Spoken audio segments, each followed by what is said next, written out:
Heu Heu or the Monster. H. Rider Haggard. Chapter 1. The Storm. Now I, the editor, whose duty it has been as an executor or otherwise to give to the world so many histories of, or connected with, the adventures of my dear friend, the late Allan Quatermain, or Macumazahn, Watcher by Night, as the natives in Africa used to call him, come to one of the most curious of them all. Here I should say at once that he told it to me many years ago at his house called the Grange in Yorkshire, where I was staying, but a little while before he departed with Sir Henry Curtis and Captain Good upon his last expedition into the heart of Africa, whence he returned no more. At the time I made very copious notes of a history that struck me as strange and suggestive, but the fact is that afterwards I lost them and could never trust my memory to reproduce even their substance with the accuracy which I knew my departed friend would have desired. Only the other day, however, in turning out a box room, I came upon a handbag which I recognized as one that I had used in the far past when I was practicing, or trying to practice, at the bar. With a certain emotion such as overtakes us when, after the lapse of many years, we are confronted by articles connected with the long-dead events of our youth, I took it to a window and with some difficulty opened its rusted catch. In the bag was a small collection of rubbish, papers connected with cases on which once I had worked as devil for an eminent and learned friend, who afterwards became a judge, a blue pencil with a broken point, and so forth. I looked through the papers and studied my own marginal notes made on points in causes which I had utterly forgotten, though doubtless these had been important enough to me at the time, and, with a sigh, tore them up and threw them on the floor. Then I reversed the bag to knock out the dust. As I was doing this, there slipped from an inner pocket a very thick notebook with a shiny black cover such as used to be bought for sixpence. I opened that book, and the first thing that my eye fell upon was this heading: Summary of A.Q's strange story of the monster god, or fetish, Heu Heu, which he and the Hottentot Hans discovered in central South Africa. Instantly, everything came back to me. I saw myself, a young man in those days, making those shorthand notes late one night in my bedroom at the Grange, before the impression of old Allan's story had become dim in my mind, also continuing them in the train upon my journey south on the morrow, and subsequently expanding them in my chambers at Elm Court in the Temple whenever I found time to spare. I remembered, too, my annoyance when I discovered that this notebook was nowhere to be found, although I was aware that I had put it away in some place that I thought particularly safe. I can still see myself hunting for it in the little study of the house I had in a London suburb at the time, and at last giving up the quest in despair. Then the years went on and many things happened, so that in the end both notes and the story they outlined were forgotten. Now they have appeared again from the dust heap of the past, reviving many memories, and I set out the tale of this particular chapter of the history of the adventurous life of my beloved friend, Allan Quatermain, who so long ago was gathered to the shades that await us all. One night, after a day's shooting, we, that is, old Allan, Sir Henry Curtis, Captain Good, and I, were seated in the smoking room of Quatermain's house, the Grange, in Yorkshire, smoking and talking of many things. I happened to mention that I had read a paragraph, copied from an American paper, which stated that a huge reptile of an antediluvian kind had been seen by some hunters in a swamp of the Zambesi, and asked Allan if he believed the story. He shook his head and answered in a cautious fashion, which suggested to me, I remember, his unwillingness to give his views as to the continued existence of such creatures on the earth, that Africa is a big place, and it was possible that in its recesses prehistoric animals or reptiles lingered on. I know that this is the case with snakes, he continued hurriedly, as though to avoid the larger topic. For once, I came across one as large as the biggest anaconda that is told of in South America, where occasionally they are said to reach a length of 60 feet or even more. Indeed, we killed it, or rather my Hottentot servant, Hans, did, after it had crushed and swallowed one of our party. This snake was worshipped as a kind of god and might have given rise to the tale of enormous reptiles. Also, to omit other experiences of which I prefer not to speak, I have seen an elephant so much above the ordinary in size that it might have belonged to a prehistoric age. This elephant had been known for centuries and was named Janna. Did you kill it? Inquired Good, peering at him through his eyeglass in his quick, inquisitive way. Allan coloured beneath his tan and wrinkles and said, rather sharply for him, who was so gentle and hard to irritate, "Have you not learned, Good, that you should never ask a hunter, and above all a professional hunter, whether he did or did not kill a particular head of game unless he volunteers the information? However, if you want to know, I did not kill that elephant. It was Hans who killed it, and thereby saved my life. I missed it with both barrels at a distance of a few yards." "Oh, I say, Quatermain," ejaculated the irrepressible Good. "Do you mean to tell us that you missed a particularly big elephant that was only a few yards off? You must have been in a pretty fright to do that." "Have I not said that I missed it, Good?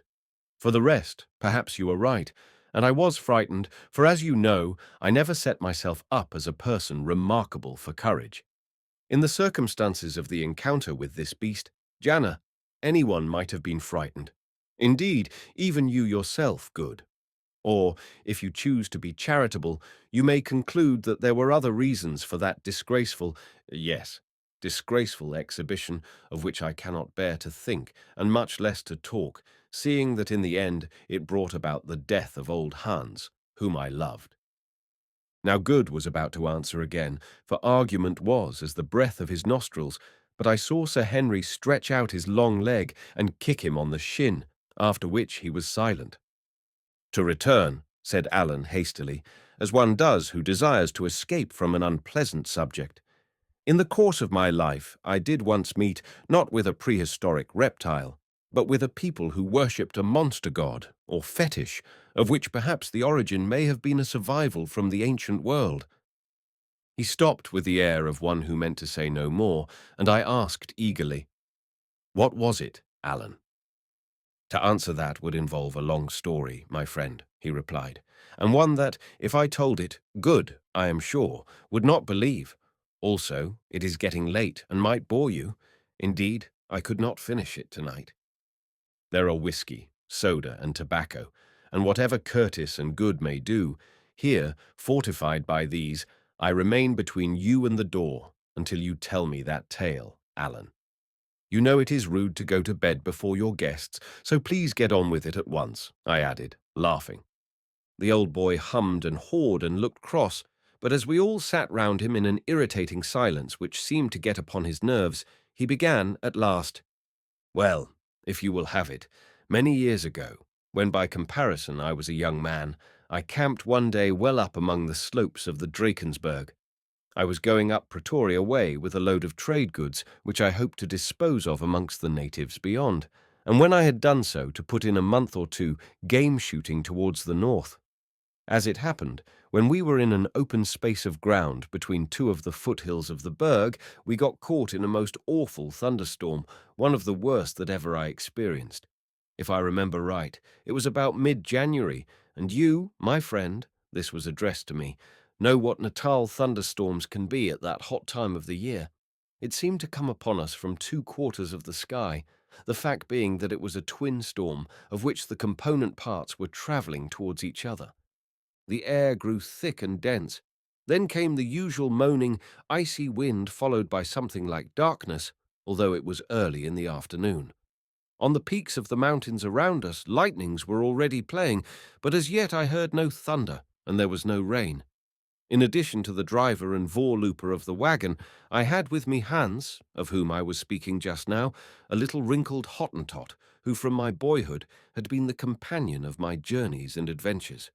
It was he who came with me as my after-rider when as a very young man I accompanied Piet Retief on that fatal embassy to Dingaan, the Zulu king, of whom practically all except Hans and myself were massacred.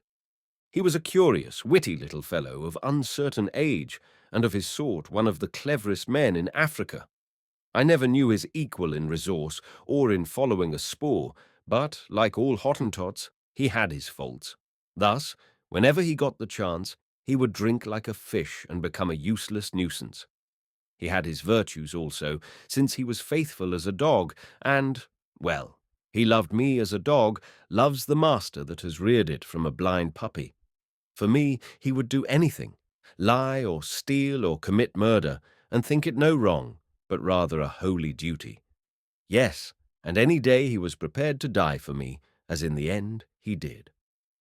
Allan paused, ostensibly to knock out his pipe, which was unnecessary, as he had only just filled it, but really, I think, to give himself a chance of turning towards the fire in front of which he was standing, and thus to hide his face. Presently he swung round upon his heel in the light, quick fashion that was one of his characteristics, and went on. I was walking in front of the wagon, keeping a lookout for bad places and stones in what in those days was by courtesy called the road, though in fact it was nothing but a track twisting between the mountains, and just behind, in his usual place, for he always stuck to me like a shadow, was Hans. Presently I heard him cough in a hollow fashion, as was his custom when he wanted to call my attention to anything, and asked over my shoulder, "What is it, Hans?" "Nothing, Baas," he answered, "only that there is a big storm coming up. 2 storms, Baas, not one, and when they meet they will begin to fight, and there will be plenty of spears flying about in the sky, and then both those clouds will weep rain or perhaps hail." "Yes," I said, "there is, but as I don't see anywhere to shelter, there is nothing to be done." Hans came level with me and coughed again, twirling his dirty apology for a hat in his skinny fingers, thereby intimating that he had a suggestion to make.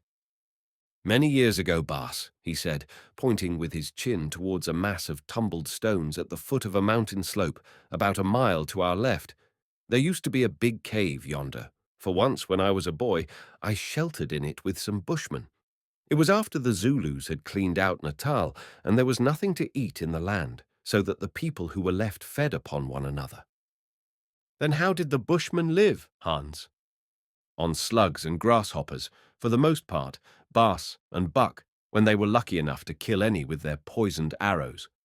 Fried caterpillars are not bad, Baas, nor are locusts when you can get nothing else. I remember that I, who was starving, grew fat on them." "You mean that we had better make for this cave of yours, Hans, if you are sure it's there?" "Yes, Baas, caves can't run away, and though it is many years ago, I don't forget a place where I have lived for 2 months. I looked at those advancing clouds and reflected. They were uncommonly black, and evidently there was going to be the devil of a storm.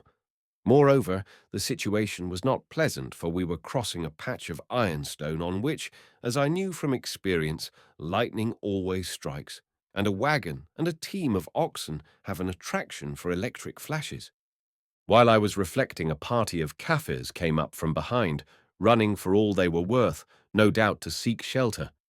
They were dressed in their finery, evidently people going to or returning from a wedding feast, young men and girls, most of them, and as they went by, one of them shouted to me, whom evidently he knew, as did most of the natives in those parts, "Hurry, hurry, Macumazahn, as you know the Zulus called me. Hurry, this place is beloved of lightnings." And he pointed with his dancing stick first to the advancing tempest, and then to the ground where the ironstone cropped up. That decided me, and running back to the wagon, I told the voorlooper to follow Hans, and the driver to flog up the oxen.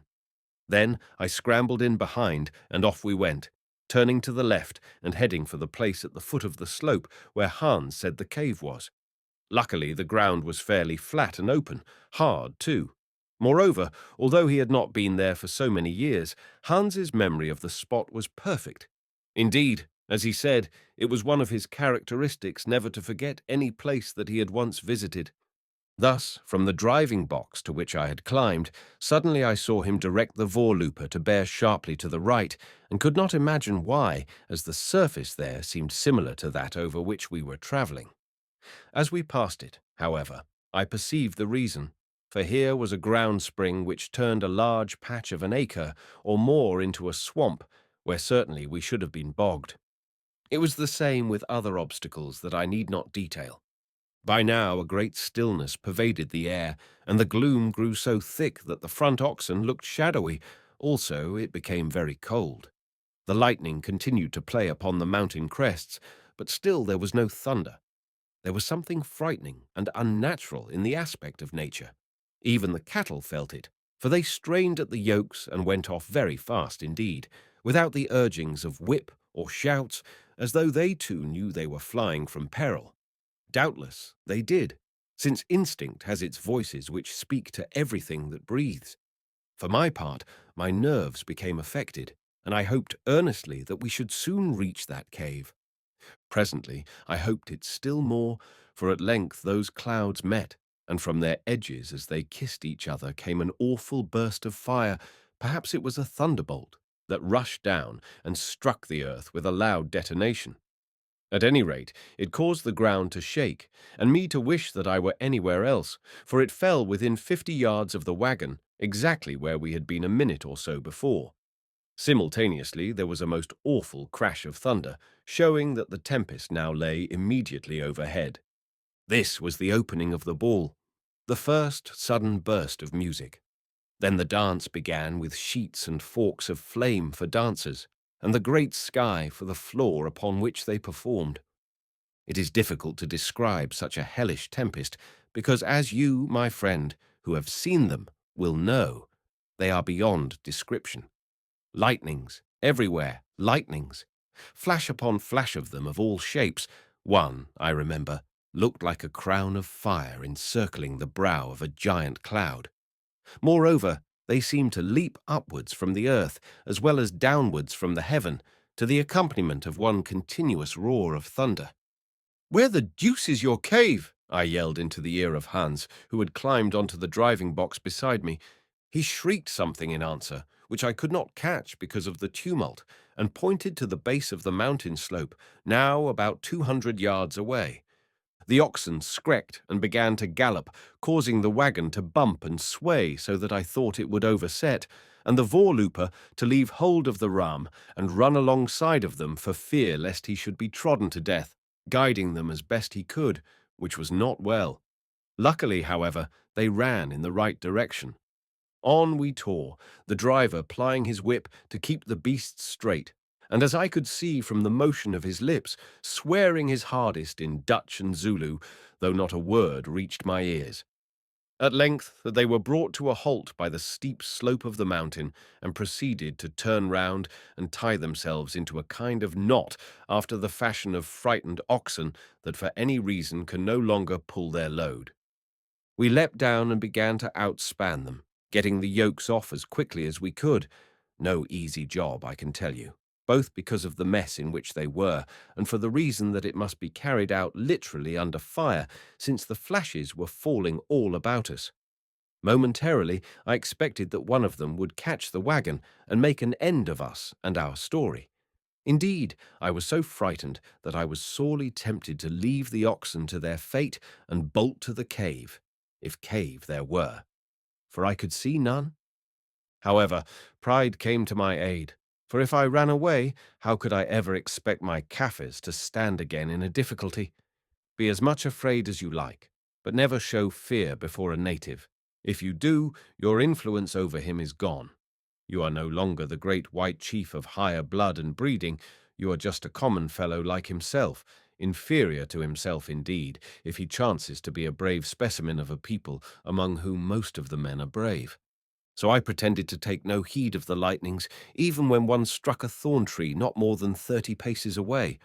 I happened to be looking in that direction and saw the thorn in the flare, every bough of it. Next second all I saw was a column of dust. The thorn had gone, and one of its splinters hit my hat. With the others I tugged and kicked at the oxen, getting the thongs off the yoke scales as best I could, till at length all were loose and galloping away to seek shelter under overhanging rocks, or where they could in accordance with their instincts. The last two, the pole oxen, valuable beasts, were particularly difficult to free, as they were trying to follow their brethren, and strained at the yoke so much that in the end I had to cut the rimpis, as I could not get them out of the notches of the yoke scales. Then they tore off after the others, but did not get far, poor brutes, for presently I saw both of them. They were running together, go down as though they were shot through the heart. A flash had caught them. One of them never stirred again. The other lay on its back, kicking for a few seconds, and then grew as still as its yokemate. "And what did you say?" inquired Good, in a reflective voice. "What would you have said, Good?" asked Allan severely, "if you had lost your best 2 oxen in such a fashion, and happened not to have a sixpence with which to buy others? Well, we all know your command of strong language, so I do not think I need ask you to answer." "I should have said," began Good, bracing himself to the occasion, but Allan cut him short with a wave of his hand. "Something about Jupiter Tonans, no doubt," he said. Then he went on. "Well, what I said was only overheard by the recording angel, though perhaps Hans guessed it, for he screamed at me. 'It might have been us, Baas. When the sky is angry, it will have something. Better the oxen than us, Baas.' 'The cave, you idiot!' I roared. 'Shut your mouth and take us to the cave, if there is one, for here comes the hail.' Hans grinned and nodded, then hastened by a large hailstone which hit him on the head, began to skip up the hill at a surprising rate, beckoning to the rest of us to follow. Presently we came to a tumbled pile of rocks, through which we dodged and scrambled in the gloom that now, when the hail had begun to fall, was denser than ever between the flashes. At the back of the biggest of these rocks, Hans dived among some bushes, dragging me after him between 2 stones that formed a kind of natural gateway to a cavity beyond. "This is the place, Baas," he said, wiping the blood that ran down his forehead from a cut in the head made by the hailstone. As he spoke, a particularly vivid flash showed me that we were in the mouth of a cavern of unknown size. That it must be large, however, I guessed from the echoes of the thunder that followed the flash, which seemed to reverberate in that hollow place from unmeasured depths in the bowels of the mountain. Chapter 2. The Picture in the Cave. We did not reach the cave too soon, for as the boys scrambled into it after us, the hail began to come down in earnest, and you fellows know, or at any rate have heard, what African hail can be, especially among the mountains of the Berg. I have known it to go through sheets of galvanized iron like rifle bullets, and really, I believe that some of the stones which fell on this occasion would have pierced 2 of them put together, for they were as big as flints and jagged at that. If anybody had been caught in that particular storm on the open veldt without a wagon to creep under or a saddle to put over his head, I doubt whether he would have lived to see a clear sky again. The driver, who was already almost weeping with distress over the loss of Kaptein and Deutschmann, as the 2 pole oxen were named, grew almost crazed because he thought that the hail would kill the others, and actually wanted to run out into it with the wild idea of herding them into some shelter. I told him to sit still and not be a fool, since we could do nothing to help them. Hans, who had a habit of growing religious when there was lightning about, remarked sententiously that he had no doubt that the great great in the sky would look after the cattle, since my reverend father, who had converted him to the peculiar faith, or mixture of faiths, which, with Hans, passed for Christianity, had told him that the cattle on 1,000 hills were his especial property, and, here in the Berg, were they not among the 1,000 hills? The Zulu driver, who had not found religion, but was just a raw savage, replied with point that if that were so, the great-great might have protected Kaptein and Deutschmann, which he had clearly neglected to do.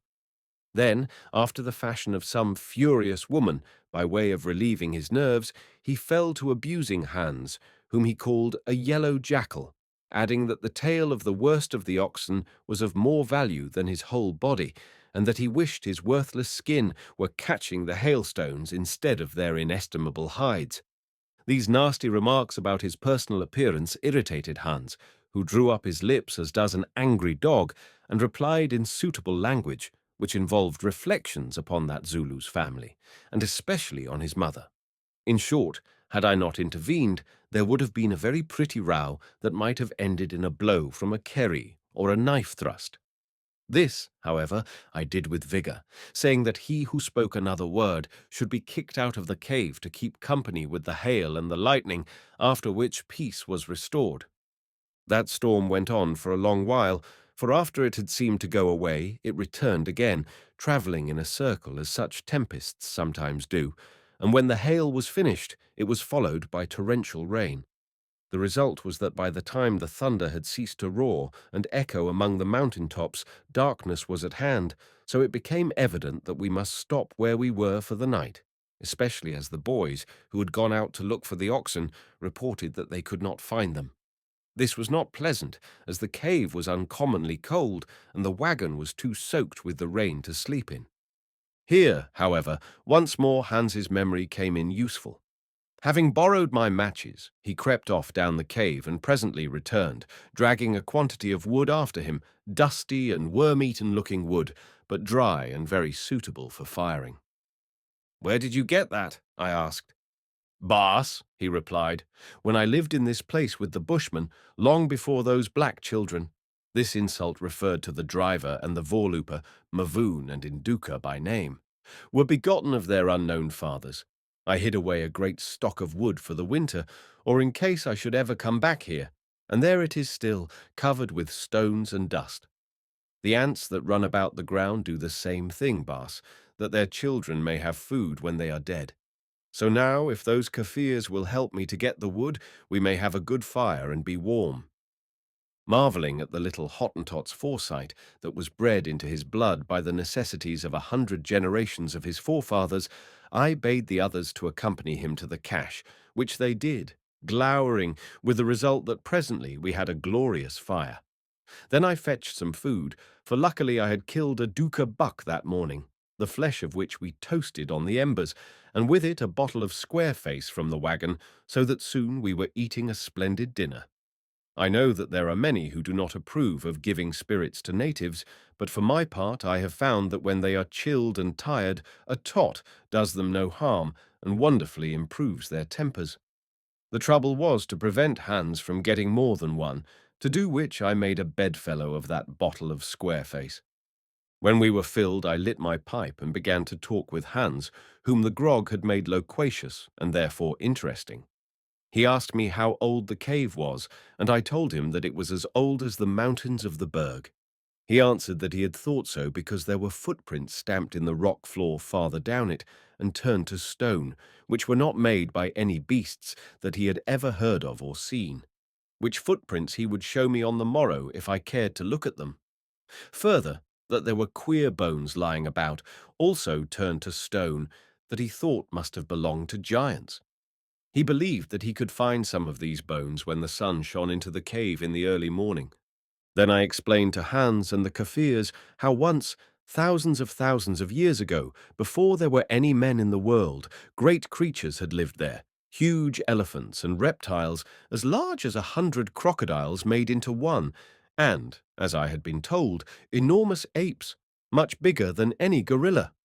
They were very interested, and Hans said that it was quite true about the apes, since he had seen a picture of one of them, or of a giant that looked like an ape. "Where?" I asked. "In a book?" "No, Baas, here in this cave. The Bushman made it 10,000 years ago," by which he meant at some indefinite time in the past. Now I bethought me of a fabulous creature called the Ngoloko, which was said to inhabit an undefined area of swamps on the east coast and elsewhere. This animal, in which I may add, I did not in the least believe, for I set it down as a native bogey, was supposed to be at least 8 feet high, to be covered with grey hair, and to have a claw in the place of toes. My chief authority for it was a strange old Portuguese hunter whom I had once known, who swore that he had seen its footprints in the mud, also that it had killed one of his men and twisted the head off his body. I asked Hans if he had ever heard of it. He replied that he had, under another name, that of Milhoy, I think, but that the devil painted in the cave was larger than that. Now I thought that he was pitching me a yarn, as natives will, and said that if so, he had better show me the picture forthwith. "Best wait until the sun shines in the morning, Baas," he replied, "for then the light will be good. Also, this devil is not nice to look at night." "Show it me," I repeated with asperity. "We have lanterns from the wagon."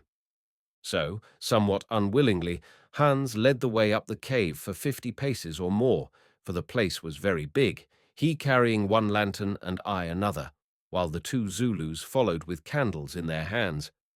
As we went, I saw that on the walls there were many Bushman paintings, also one or two of the carvings of this strange people. Some of these paintings seemed quite fresh, while others were faded, or perhaps the ochre used by the primitive artist had flaked off. They were of the usual character, drawings of elands and other buck being hunted by men who shot at them with arrows, also of elephants and a lion charging at some spearmen. One, however, which oddly enough was the best preserved of any of the collection, excited me enormously. It represented men whose faces were painted white and who seemed to wear a kind of armor and queer pointed caps upon their heads, of the sort that I believe are known as Phrygian, attacking a native kraal of which the reed fence was clearly indicated, as were the round huts behind. Moreover, to the left, some of these men were dragging away women to what, from a series of wavy lines, looked like a rude representation of the sea. I stared and gasped, for surely here before me was a picture of Phoenicians carrying out one of their women-hunting raids, as ancient writers tell us it was their habit to do. And if so, that picture must have been painted by a bushman who lived at least 2,000 years ago, and possibly more. The thing was amazing. Hans, however, did not seem to be interested, but pushed on as though to finish a disagreeable task, and I was obliged to follow him, fearing lest I should be lost in the recesses of that vast cave. Presently he came to a crevice in the side of the cavern, which I should have passed unnoticed, as it was exactly like many others. "Here is the place, Baas," he said, "just as it used to be. Now follow me and be careful where you step, for there are cracks in the floor." So I squeezed myself into the opening where, although I am not very large, there was barely room for me to pass. Within its lips was a narrow tunnel, either cut out by water or formed by the rush of explosive gases hundreds of thousands of years ago. I think the latter, as the roof, which was not more than 8 or 9 feet from the floor, had sharp points and roughnesses that showed no waterware. But as I have not the faintest idea how these great African caves were formed, I will not attempt to discuss the matter. This floor, however, was quite smooth, as though for many generations it had been worn by the feet of men, which no doubt was the case. When we had crept 10 or 12 paces down the tunnel, Hans called to me to stand quite still, not to move on any account. I obeyed him, wondering, and by the light of my lantern saw him lift his own, which had a loop of hide fastened through the tin eye at the top of it for convenience in hanging it up in the wagon, and set it, or rather the hide loop, round his neck, so that it hung upon his back. Then he flattened himself against the side of the cavern with his face to the wall, as though he did not wish to see what was behind him, and cautiously crept forward with sidelong steps, gripping the roughnesses in the rock with his hands. When he had gone some 20 or 30 feet in this crab-like fashion, he turned and said, "Now, Baas, you must do as I did." "Why?" I asked. "Hold down the lantern, and you will see, Baas." I did so, and perceived that a pace or two farther on there was a great chasm in the floor of the tunnel of unknown depth, since the lamplight did not penetrate to its bottom. Also, I noted that the ledge at the side that formed the bridge by which Hans had passed was nowhere more than 12 inches, and in some places less than 6 inches wide. "Is it deep?" I asked. By way of answer, Hans found a bit of broken rock and threw it into the gulf. I listened, and it was quite a long while before I heard it strike below. "I told the Baas," said Hans in a superior tone, "that he had better wait until tomorrow, when some light comes down this hole, but the Baas would not listen to me, and doubtless he knows best. Now would the Baas like to go back to bed, as I think wisest, and return tomorrow?" If the truth were known, there was nothing that I should have liked better, for the place was detestable.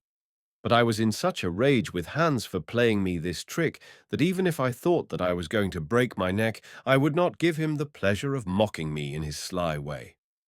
"No," I answered quietly. "I will go to bed when I have seen this picture you talk about, and not before." Now Hans grew alarmed and begged me in good earnest not to try to cross the gulf, which reminded me vaguely of the parable of Abraham and Dives in the Bible, with myself playing the part of Dives, except that I was not thirsty, and Hans did not in any way resemble Abraham. "I see how it is," I said. There is not any picture, and you are simply playing one of your monkey tricks on me. Well, I'm coming to look, and if I find you have been telling lies, I'll make you sorry for yourself." "The picture is there, or was, when I was young," answered Hans sullenly. "And for the rest, the boss knows best.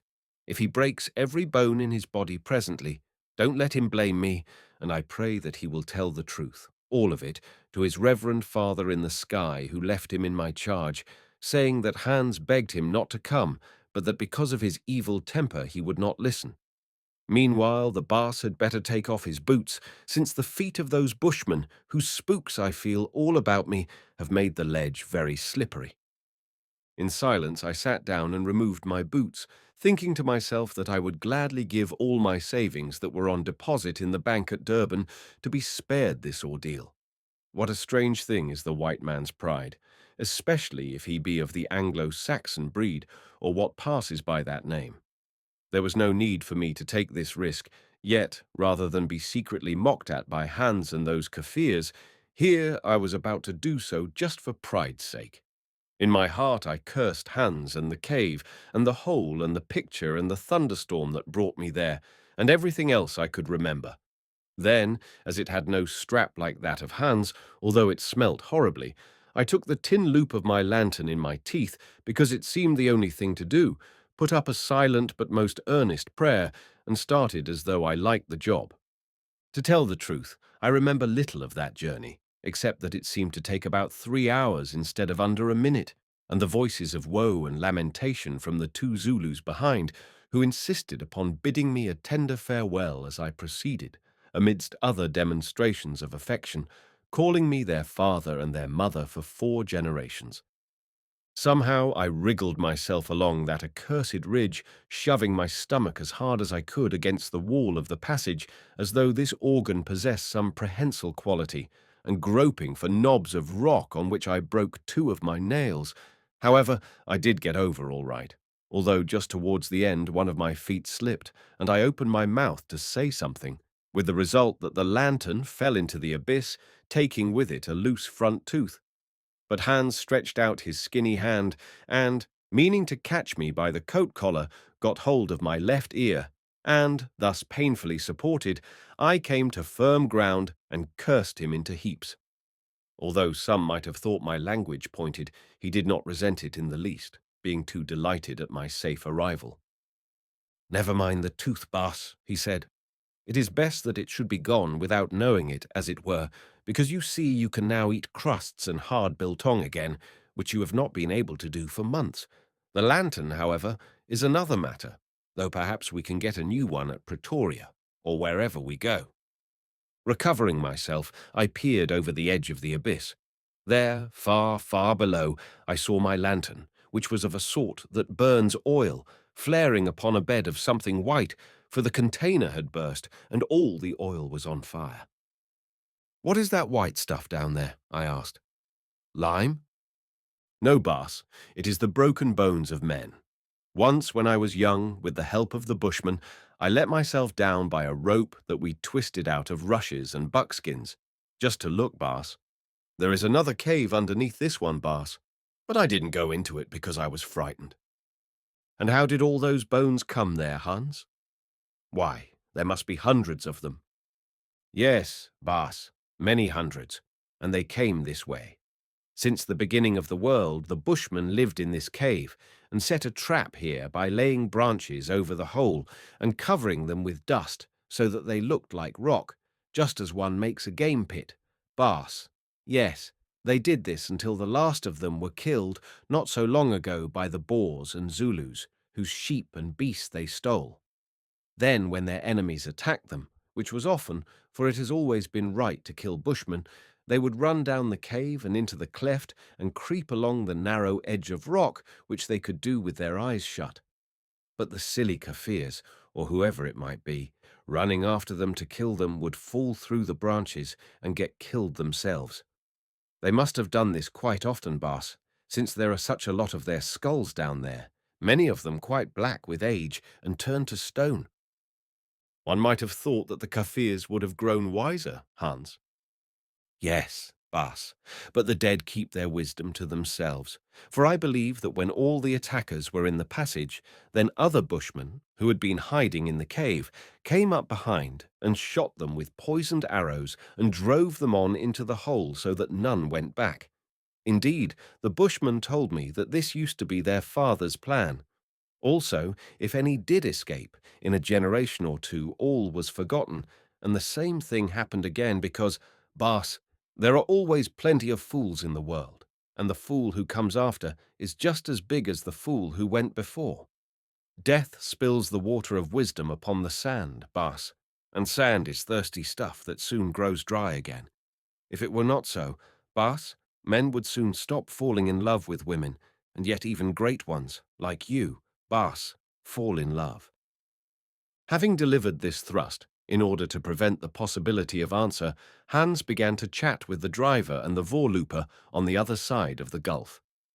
"Be quick and come over, you brave Zulus there," he said, "for you are keeping your chief waiting, and me also." The Zulus, holding their candles forward, peered into the pit below. "Ow!" said one of them. "Are we bats that we can fly over a hole like that, or baboons that we can climb on a shelf no wider than a spear, or flies that we can walk upon a wall? Ow! We are not coming. We will wait here.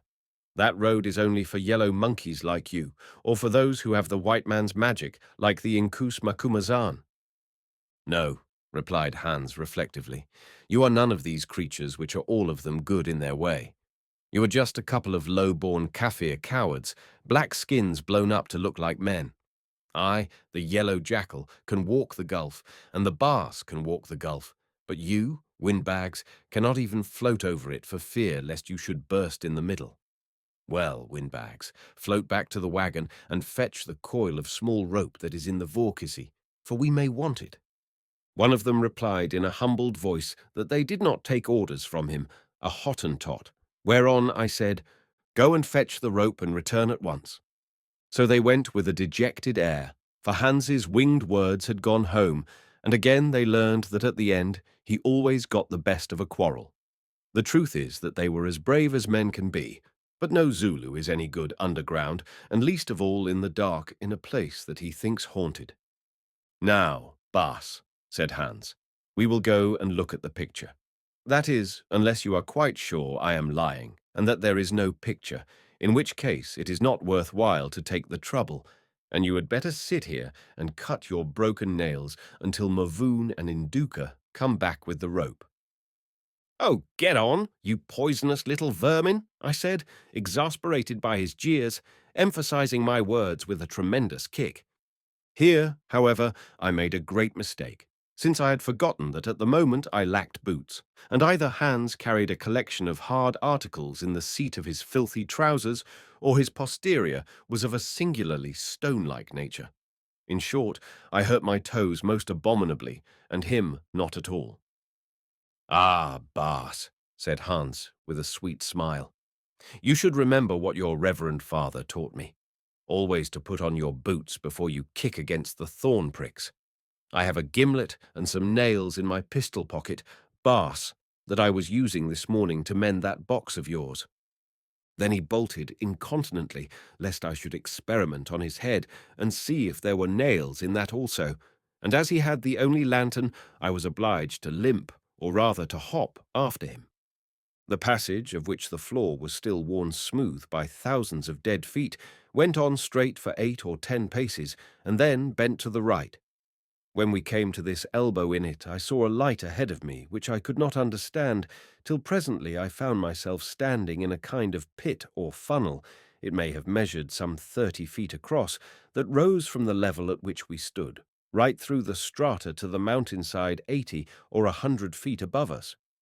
What had formed it thus, I cannot conceive, but there it was, a funnel, as I have said, in shape exactly like those that are used when beer is poured into barrels or port wine into a decanter, the place on which we were being, of course, its narrower end. The light that I had seen came, therefore, from the sky, which, now that the tempest had passed away, was clean washed and beautiful, sown with stars also, for at the moment a dense black cloud remaining from the storm hid the moon, now just past its full.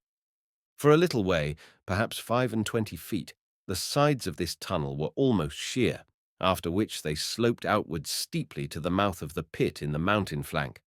One other peculiarity I noticed, namely that on the western face of the tunnel, which, as it chanced, was in front of us as we stood, just where it began to expand, projected a sloping ridge of rock, like to the roof of a lean-to shed, which ridge ran right across this face.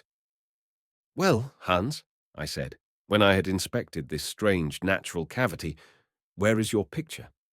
"I don't see it." "Wacht een beetje. That is, wait a bit. Baas, the moon is climbing up that cloud. Presently she will get to the top of it, and then you will see the picture, unless someone has rubbed it out since I was young."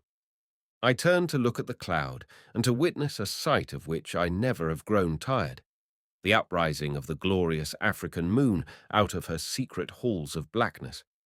Already silver rays of light were shooting across the vastness of the firmament, causing the stars to pale.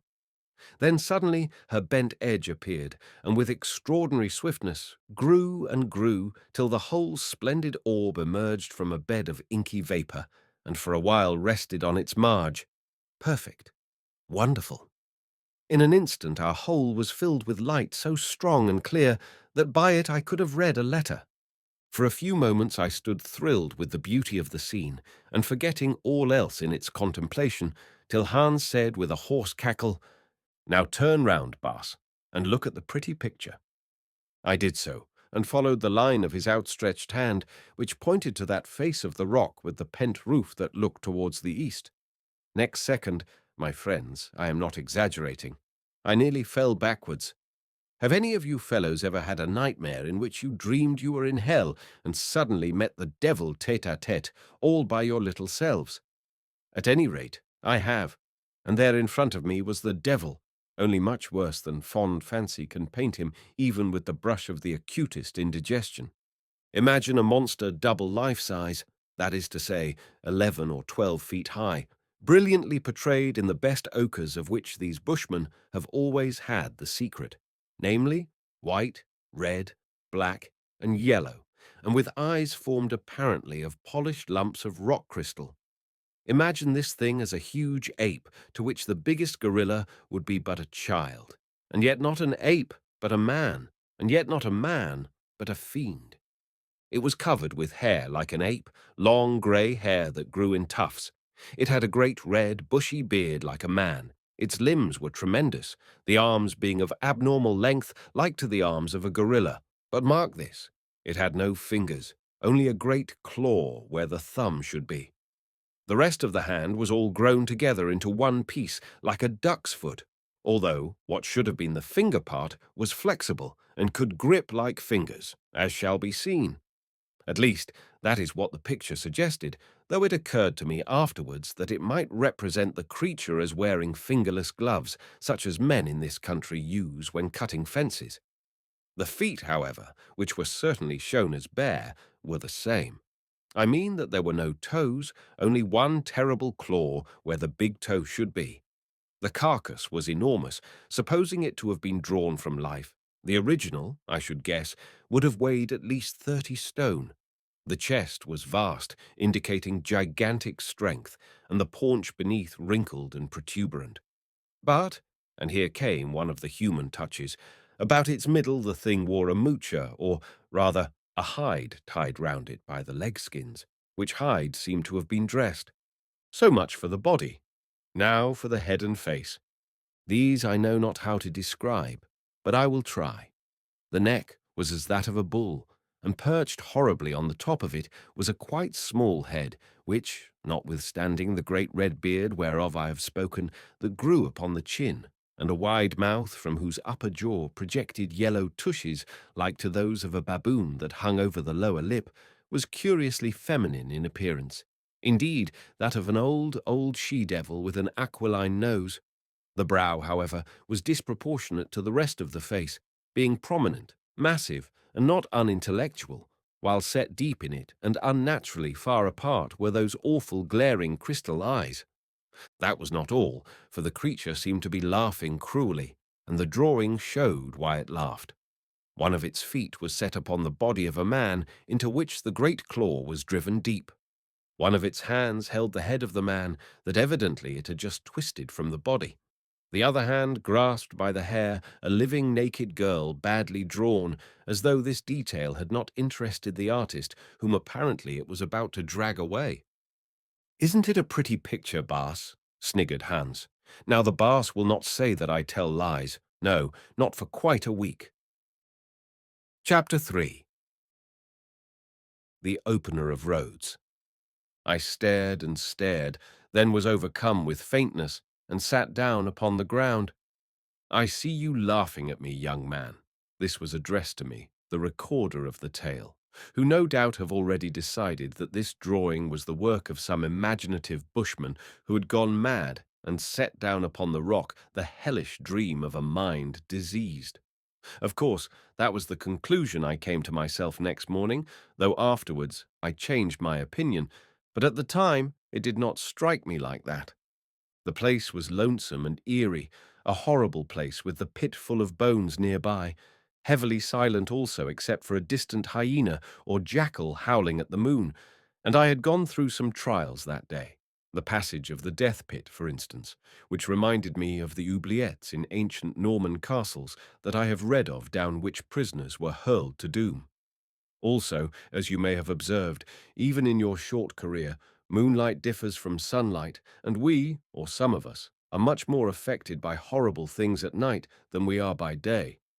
At any rate, I sat down because I felt faint and thought that I was going to be ill. "What is it, Bas?" queried the observant Hans, still mocking. "If you want to be sick, Bas, please don't mind me, for I'll turn my back. I remember that I was sick myself when first I saw Heu Heu. Just there," he added reminiscently, pointing to a certain spot. "Why do you call that thing Heu Heu, Hans?" I asked, trying to master the reflex action of my interior arrangements. "Because that is his nice name, Bas, given him by his mammy when he was little, perhaps. Here I nearly was sick. The idea of that creature with a mother almost finished me, like the sight and smell of a bit of fat bacon in a gale at sea." "How do you know that?" I gurgled. "Because the Bushmen told me, Bas. They said that their fathers, 1,000 years ago, knew this Heu Heu far away, and that they left that part of the country because of him, as they never slept well at night there. Just like a boar when another boar comes and builds a house within 6 miles of him, Bas. I think they meant that they heard Heu Heu when he talked, for they told me that their great-great-grandfathers could hear him doing it and beating his breast when he was miles away. But I dare say they lied, for I don't believe they really knew anything about Heu Heu, or who painted his portrait on the rock, Bas." "No," I answered, "nor do I. Well, Hans, I think I have had enough of your friend Heu Heu for this evening, and should like to go back to bed." "Yes, Bas, so should I, Bas. Still, take another good look at him before you leave. You don't see a picture like that every night, Bas, and you know you wanted to come."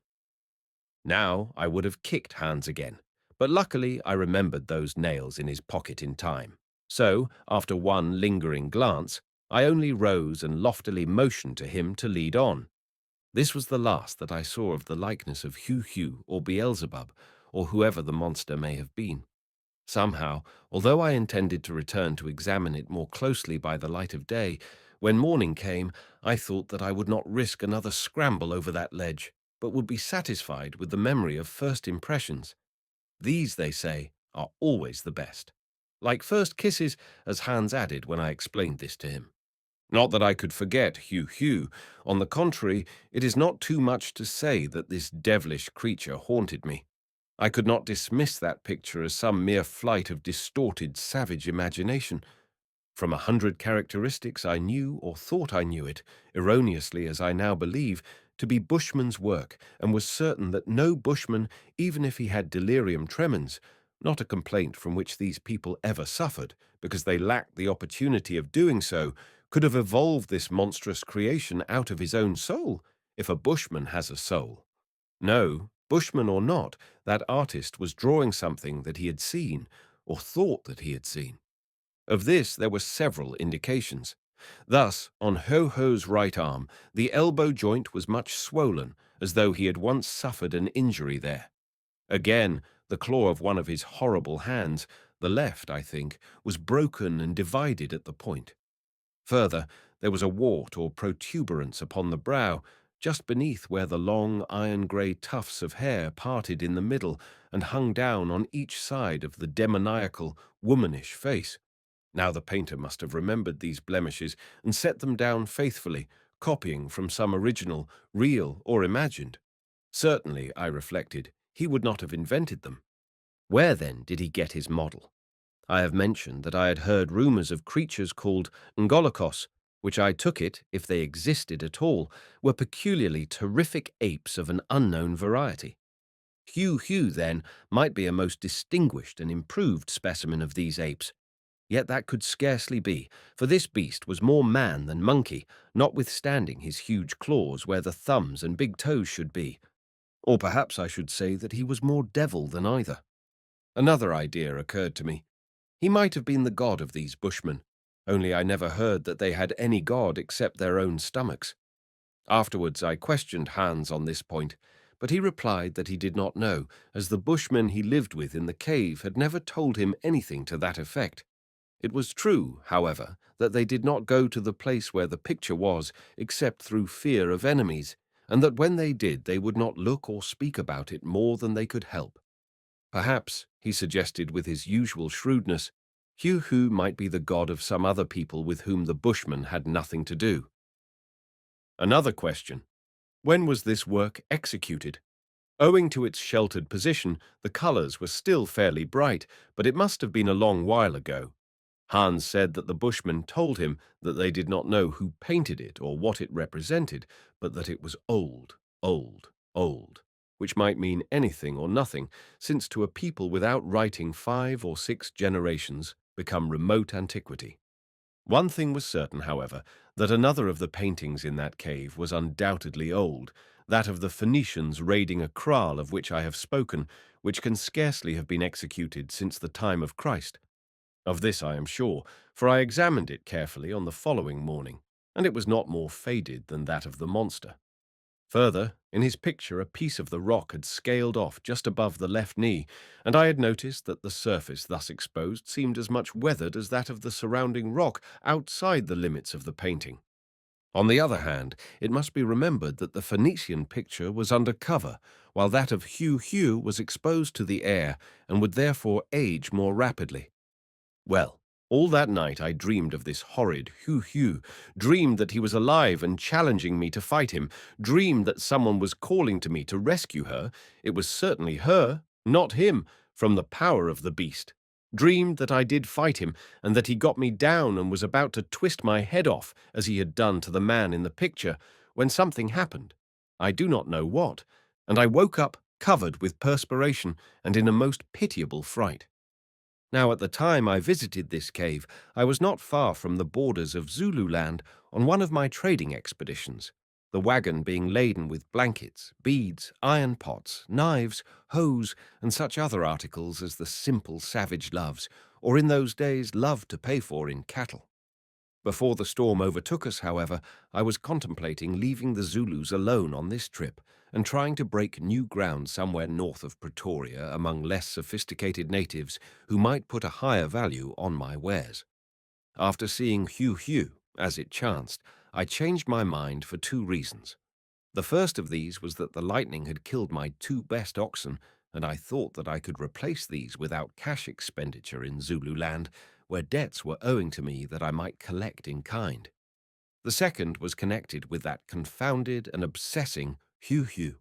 I felt convinced that only one man in the world could tell me about this monster, if, indeed, there were anything to tell, namely, old Zikali, the wizard of the Black Kloof, the thing that should never have been born, as Chaka, the great Zulu king, named him.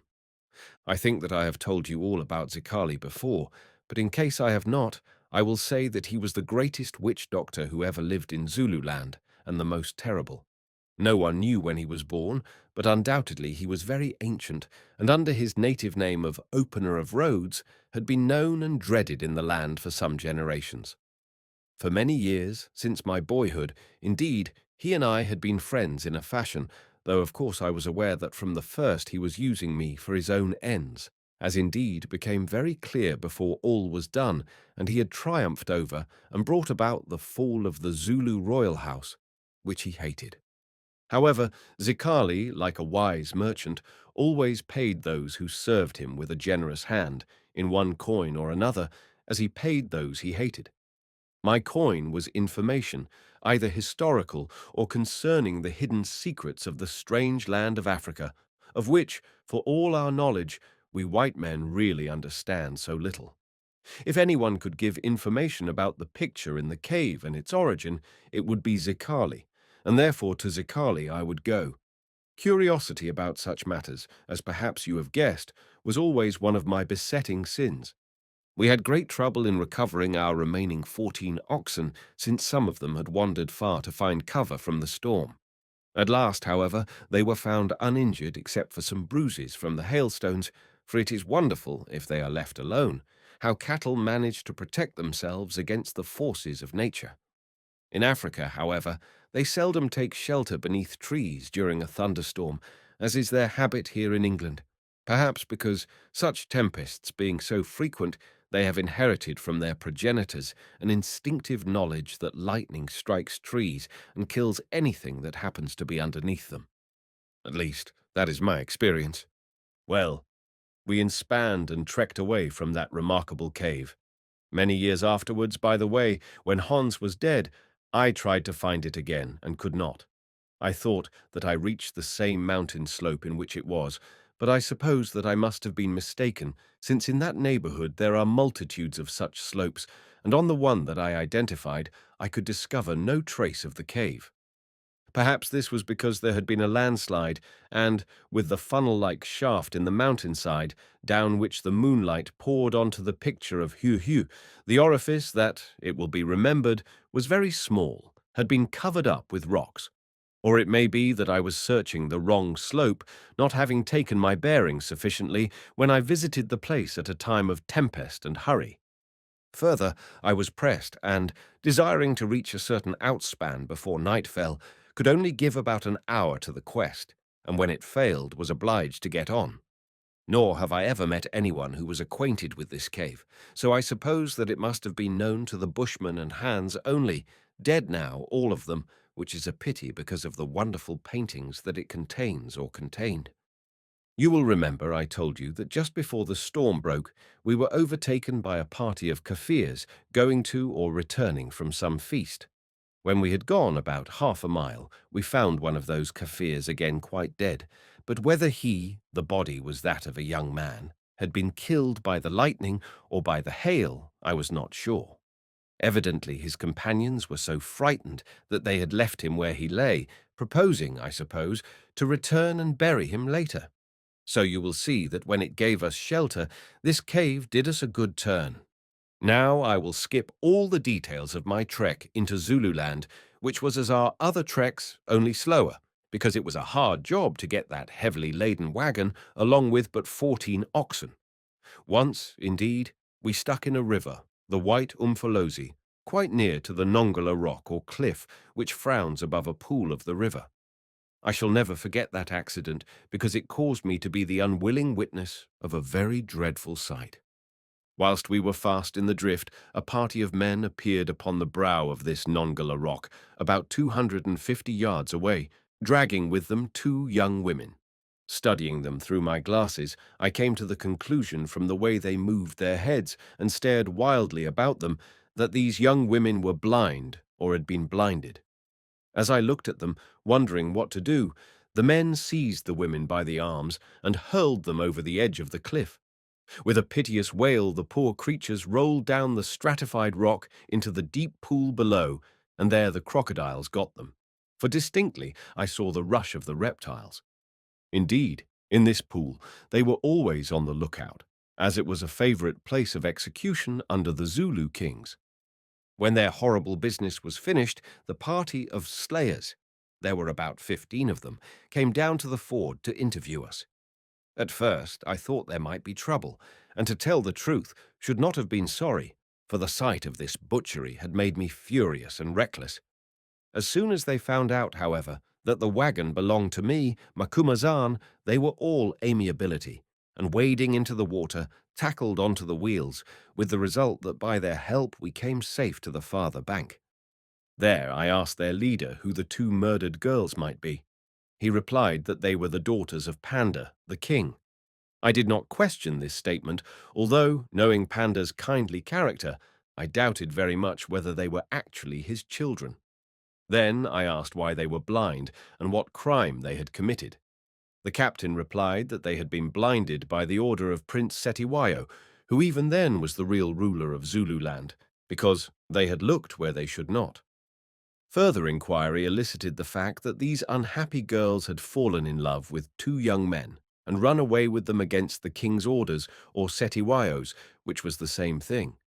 The party were overtaken before they could reach the natal border, where they would have been safe.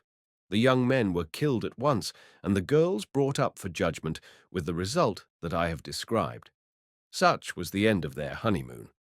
Moreover, the captain informed me cheerfully that a body of soldiers had been sent out to kill the fathers and mothers of the young men and all who could be found in their kraals.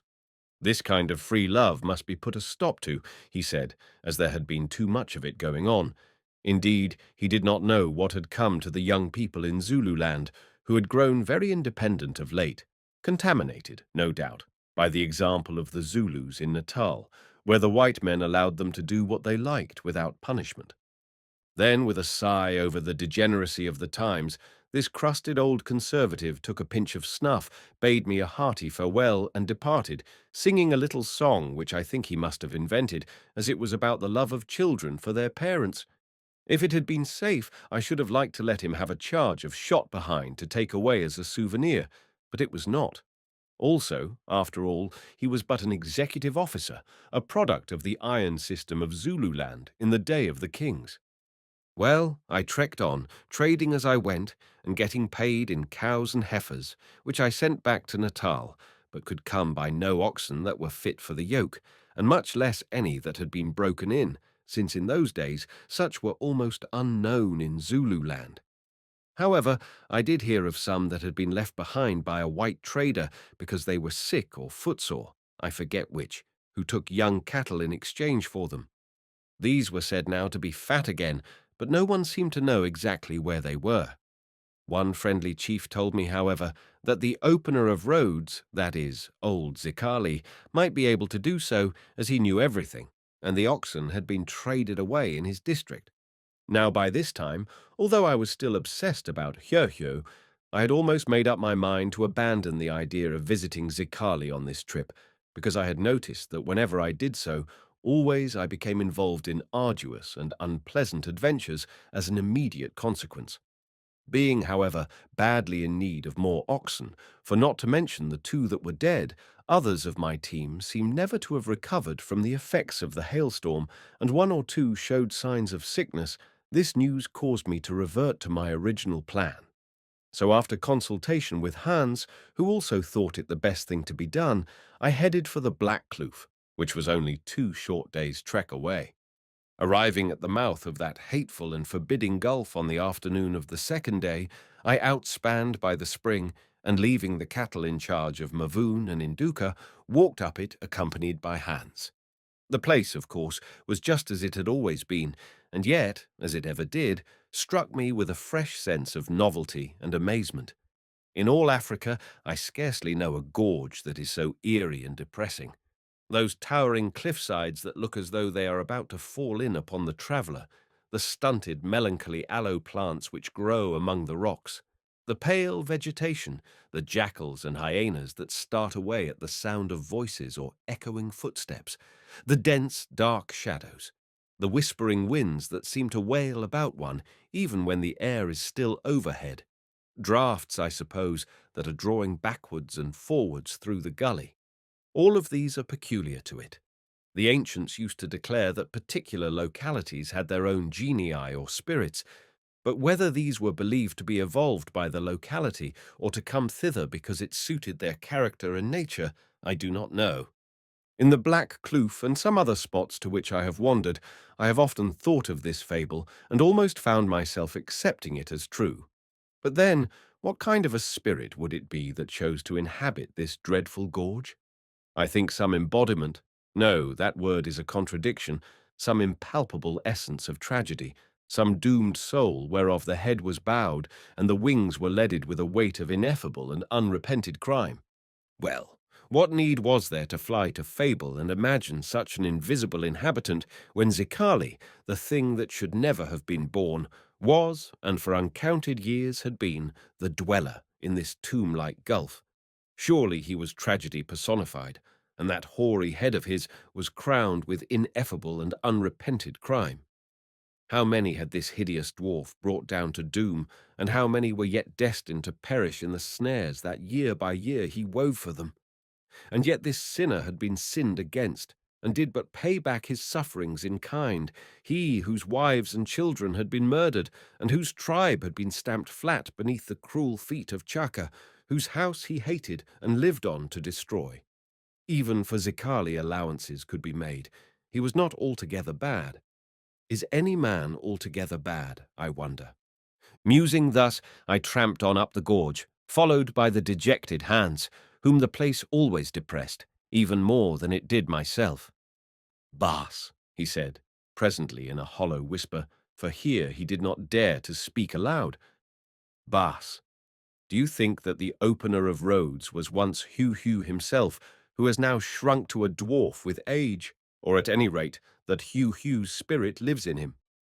"No, I don't," I answered, "for he has fingers and toes like the rest of us, but I do think that if there is any Heu Heu, he may be able to tell us where to find him."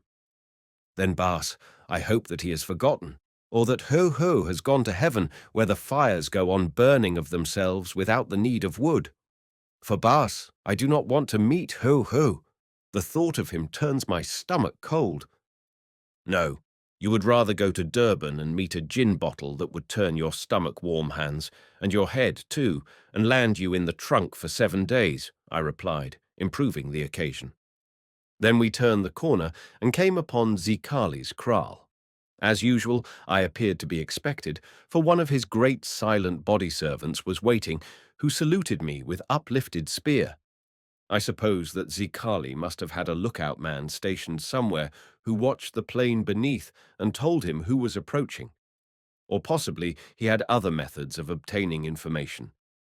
At any rate, he always knew of my advent, and often enough of why I came and whence, as indeed he did on this occasion. "The Father of Spirits awaits you, Lord Macumazahn," said the body servant. "He bids the little yellow man who is named Light in Darkness to accompany you and will see you at once." I nodded, and the man led me to the gate of the fence that surrounded Zicali's great hut, on which he tapped with the handle of his spear. It was opened, by whom I did not see, and we entered, whereon someone slipped out of the shadows and closed the gate behind us, then vanished. There, in front of the door of his hut, with a fire burning before him, crouched the dwarf wrapped in a fur kaross, his huge head, on either side of which the grey locks fell down, much as they did in the picture of Heu Heu, bent forward, and the light of the fire into which he was staring shining in his cavernous eyes. We advanced across the shiny, beaten floor of the courtyard and stood in front of him, but for half a minute or more he took no notice of our presence. At length, without looking up, he spoke in that hollow, resounding voice which was unlike to any other I ever heard, saying, "Why do you always come so late, Macumazahn, when the sun is off the hut and it grows cold in the shadows? You know I hate the cold, as the aged always do, and I was minded not to receive you." "Because I could not get here before, Zicali," I answered. "Then you might have waited until tomorrow morning, unless perhaps you thought that I should die in the night, which I shall not do. No, nor for many nights. Well, here you are, little white wanderer, who hops from place to place like a flea." "Yes, here I am," I replied, nettled, "to visit you, who do not wander, but sit in one spot like a toad in a stone, Zicali." "Ho! Ho, ho! He laughed, that wonderful laugh of his which echoed from the rocks and always made me feel cold down the back. Ho, ho, ho! How easy it is to make you angry. Keep your temper, Macumazahn, lest it should run away with you as your oxen did before the storm in the mountains the other day. What do you want? You only come here when you want something from him whom once you named the old cheat. So I don't wander, don't I, but sit like a toad in a stone. How do you know that? Is it only the body that wanders? Cannot the spirit wander also, far, oh far, even to the heaven above sometimes, and perhaps to that land which is under the earth, the place where they say the dead are to be found again? Well, what do you want? Stay, and I will tell you. Who explain yourself so badly? Who, although you think that you speak Zulu like a native, have never really learned it properly, because to do that you must think in it, and not in your own stupid tongue, that has no words for many things. Man, my medicines. A figure darted out of the hut, set down a catskin bag before him, and was gone again. Zikali plunged his claw-like hand into the bag and drew out a number of knuckle bones, polished but yellow with age, which he threw carelessly onto the ground in front of him, then glanced at them. "Ha!" he said. "Something about cattle, I see. Yes, you want to get oxen, broken oxen, not wild ones, and think that I can tell you where to do it cheap. By the way, what present have you brought for me? Is it a pound of your white man's snuff?" As a matter of fact, it was a quarter of a pound. Now, am I right about the oxen? Yes, I replied, rather amazed. That astonishes you. It is wonderful, isn't it, that the poor old cheat should know what you want? Well, I'll tell you how it is done. You lost 2 oxen by lightning, did you not? You therefore naturally would want others, especially as some of those which remain, here he glanced at the bones once more, were hurt, yes, by hailstones, very large hailstones, and others are showing signs of sickness, red water, I think. Therefore, it isn't strange that the poor old cheat should guess that you needed oxen, is it? Only a silly Zulu would put such a thing down to magic. About the snuff, too, which I see you have taken from your pocket, a very little parcel, by the way. You've brought me snuff before, haven't you? Therefore, it isn't strange that I should guess that you would do so again, is it? No magic there. None, Zikali. But how did you learn of the lightning killing the cattle and of the hailstorm? How did I learn that the lightning killed your pole oxen, Captain and Deutschman? Why, are you not a very great man in whom all are interested? And is it wonderful that I should be told of accidents that happen 100 miles or so away? You met a party going to a wedding, did you not, just before the storm, and found one of them dead afterwards? By the way, he wasn't killed either by lightning or by hail. The flash fell near and stunned him, but really he died of the cold during the night. I thought that you might like to know that, as you are curious on the point. Of course, those Kaffirs would have told me all about it, would they not? No magic, again you see. That's how we poor witch doctors gain repute, just by keeping our eyes and ears open. When you are old, you might set up in the trade yourself, Macumazahn, since you do the same thing, even at night, they say. Now, while he went on mocking me, he had gathered up the bones out of the dust and suddenly threw them again, with a curious spiral twist that caused them to fall in a little heap, perched on one another. He looked at them and said, "Why, what do these silly things remind me of? They are some of the tools of my trade, you know, Macumazahn, used to impress the fools that come to see us witch doctors, who think that they tell us secrets, and to take off their attention while we read their hearts. Somehow or other, they remind me of rocks piled one on another, as on a mountain slope. And look, there is a hollow in the middle like the mouth of a cave."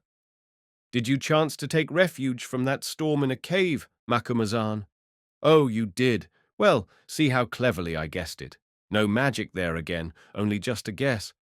Isn't it likely that you would go to a cave to escape from such a tempest, leaving the wagon outside?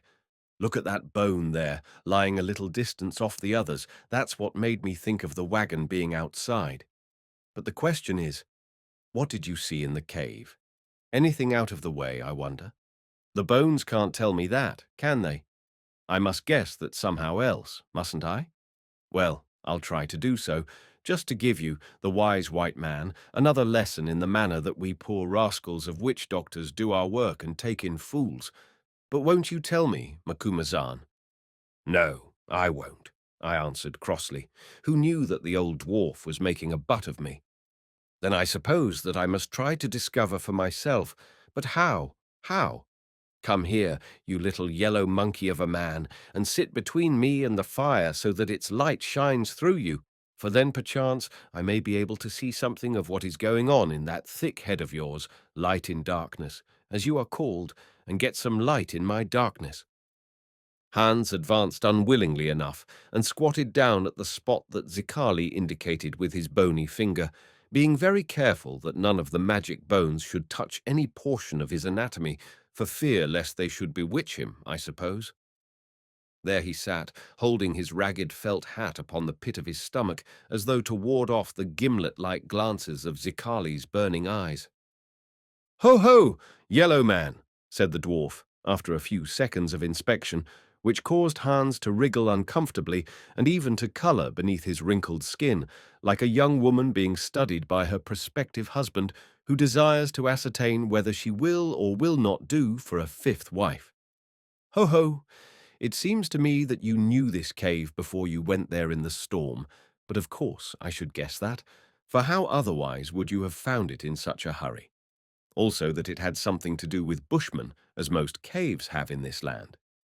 The question is, what was in it? No, don't tell me. I want to find out for myself. It is strange that the thought comes to me of pictures. No, it isn't strange, since the bushmen often used to paint pictures in caves. Now you shouldn't nod your head, yellow man, because it makes the riddle too easy. Just stare at me and think of nothing at all. Pictures, lots of them, but one principal picture, I think. Something that was difficult to come at. Yes, dangerous, even. Was it perchance a picture of yourself that a bushman drew long ago when you were young and handsome, yellow man?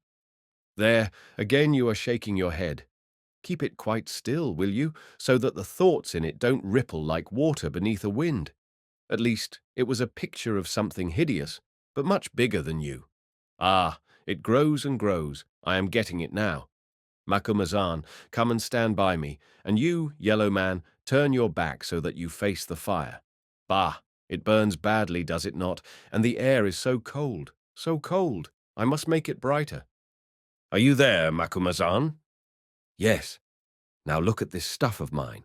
See what a fine blaze it causes. And putting his hand into the bag, he drew out some kind of powder, only a little of it, which he threw onto the embers. Then he stretched his skinny fingers over them as though for warmth, and slowly lifted his arms high into the air. It is a fact that after him the flames sprang up to a height of 3 or 4 feet. He dropped his arms again, and the flames sank down. He lifted them once more, and once more they rose, only this time much higher.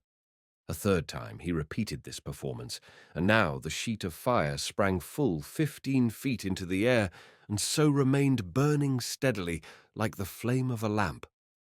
"Look at that fire, Macumazahn, and you also, yellow man," he said, in a strange new voice, a sort of dreamy, far-off voice, "and tell me if you see anything in it, for I can't. I looked, and for a moment perceived nothing. Then some shape began to grow upon the blazing background. It wavered, it changed, it became fixed and definite, yes, clear and real. There before me, etched in flame, I saw Heu Heu, as he had been in the painting on the cave wall, only, as it seemed to me, alive, for his eyes blinked. Heu, looking like a devil in hell. I gasped, but stood firm. As for Hans, he ejaculated in his vile Dutch, "Allemachta, da is die lee like old dial." That is, almighty, there is the ugly old devil. And having said this, rolled over onto his back and lay still, frozen with terror. "Ho, ho, ho!" laughed Zicali. "Ho, ho, ho!" And from a dozen places the walls of the kloof echoed back, "Ho, ho, ho!" Chapter 4. The Legend of Heu Heu. Zicali stopped laughing and contemplated us with his hollow eyes. Who was it who first said that all men are fools? He asked. I do not know, but I think it must have been a woman, a pretty woman, who played with them and found that it was so. If so, she was wise, as all women are in their narrow way, which the saying shows, since they are left out of it. Well, I will add to the proverb, all men are cowards also in one matter or another, though in the rest they may be brave enough. Further, they are all the same. For what is the difference between you, Macumazahn, wise white man who have dared death 100 times, and yonder little yellow ape? Here he pointed to Hans, lying upon his back, with rolling eyes and muttering prayers to a variety of gods between his chattering teeth. Both of you are afraid, one as much as the other. The only difference being that the White Lord tries to conceal his fear, whilst the yellow monkey chatters it out, as monkeys do. Why are you so frightened? Just because by a common trick I show to your eyes a picture of that which is in the minds of both of you. Mark you again, not by magic, but by a common trick which any child could learn if somebody taught it to him. I hope that you will not behave like this when you see Heu Heu himself, for if you do, I shall be disappointed in you, and soon there will be 2 more skulls in that cave of his. But then perhaps you will be brave. Yes, I think so. I think so. Since never would you like to die remembering how long and loud I should laugh when I heard of it. Thus the old wizard rambled on, as was his fashion when he wished to combine his acrid mockery with the desire to gain space for thought, till presently he grew silent and took some of the snuff which I had brought him, for he had been engaged in opening the packet while he talked, all the while continuing to watch us as though he would search out our very souls. Now, because I thought that I must say something, if only to show that he had not frightened me with his accursed manifestations, or whatever they were, I answered, You are right, Zicali, when you say that all men are fools, seeing that you are the first and biggest fool among them. I have often thought it, Macumazahn, for reasons that I keep to myself. But why do you say so? Let me hear. Who would learn whether yours are the same as my own? First, because you talk as though there were such a creature as Heu Heu, which, as you know well, does not live and never did. And secondly, because you speak as though Hans and I would meet it face to face, which we shall never do. So cease from such nonsense, and show us how to make pictures in the fire, an art, you tell us, any child can learn. If they are taught, Macumazahn, if they are taught how. But were I to do this, I should indeed be the first of fools. Do you think that I wish to establish 2 rival cheats? You see, between ourselves, I give myself my right name, in the land to trade against me? No, no, let each keep the knowledge he has earned for himself, for if it becomes common to all, who will pay for it? But why do you believe that you will never stand face to face with Heu Heu, except in pictures on rock or fire? Because he doesn't exist, I answered with irritation. And if he does, I suppose his home is a long way off, and I cannot trek without fresh oxen. Ah, said Zicali, that reminds me again that those who told me of how you refuged in the cave from the storm, and the rest said that you wanted more oxen. So knowing that you would be in as great a hurry to get to Heu Heu as a young man is to find his first wife, I made ready. The story you heard was quite true. A white trader did leave a very fine team of footsore oxen in this neighbourhood, salted, every one of them, which after 3 moons' rest are now fat and sound.